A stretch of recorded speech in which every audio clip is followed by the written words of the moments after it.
நம்ம வந்து நம்ம ஷாப்ல அதுவும் நம்ம பிகே பெட் பாரடைஸ்ல ஒரு இன்ட்ரெஸ்டிங்கான விஷயம் அது என்னன்னு பார்த்தீங்கன்னா அக்வாரியம் ஃபிஷஸ். அந்த அக்வாரியம் ஃபிஷஸ் எதுக்காக நம்ம வளர்க்குறோம்னாலே நம்மளுக்கு ஒரு குட் வைபும், அதுவும் இல்லாமல் நான் ஒரு நல்ல ஒரு விஷயம் சொல்கிறேன் பாருங்க. நம்ம சின்ன வயசுலேயே ஒரு பெட்டு வளர்க்கணும்னு ஆசைப்பட்டு அது வீட்டில் வந்து பெர்மிஷன் கொடுக்காம நம்ம ஒரு திட்டுத்தனமாக மீன் வளர்த்த காலம்லாம் இருக்குது. அந்த மாதிரி தான் நம்ம வீட்டில் வந்து எதுக்கு மெயினாக வந்து ஒரு ஃபிஷ்ஷை வளர்க்கணும்னு பார்த்தீங்கன்னா, ஒரு மார்னிங் ஏன்ச்சோன்னா ஒரு ஃபிஷ் டேங்க் முன்னாடி அதுக்கு ஒரு ஃபுட் ஃபீட் பண்ணி ஒரு இன்ட்ராக்ட் பண்ண மாதிரியே பார்த்தீங்கன்னா ஒரு குட் வைப்பில் இருக்கும். அது ஒரு 5 நாள் ஃபுல்லாக செம்ம பாசிட்டிவாக போகும்.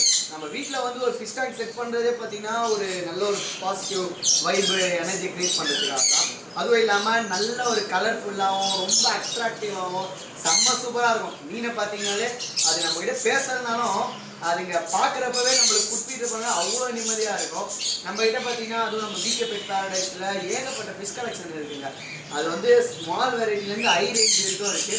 அதுக்கேற்ற மாதிரி டேங்க் சைஸு, அவங்களுக்கான அக்சசரிஸ்னால் ஃபிஷ்ஷுக்கு ஒன்றுமே இருக்காதுன்னு நினச்சிக்காதீங்க.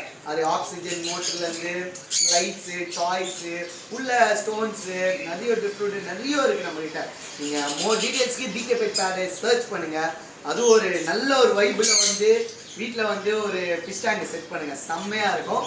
நம்ம கால் பண்ணி எதுனா டீட்டெயில்ஸ் கேட்டுங்க, நம்ம எல்லாத்துக்கும் டிரான்ஸ்போர்ட்டும் பண்ணி தரோம். அதனால் உங்களுக்கு வந்து செம்மையாக இருக்கும். ஒரு ஃபிஷ் வந்து ஒன்று வளர்த்தாலும் சரி, நிறைய வளர்த்தாலும் சரி, ஒரு நல்ல ஒரு மன நிம்மதிக்கும் ப்ளஸ் நல்ல ஒரு குட் வைப்.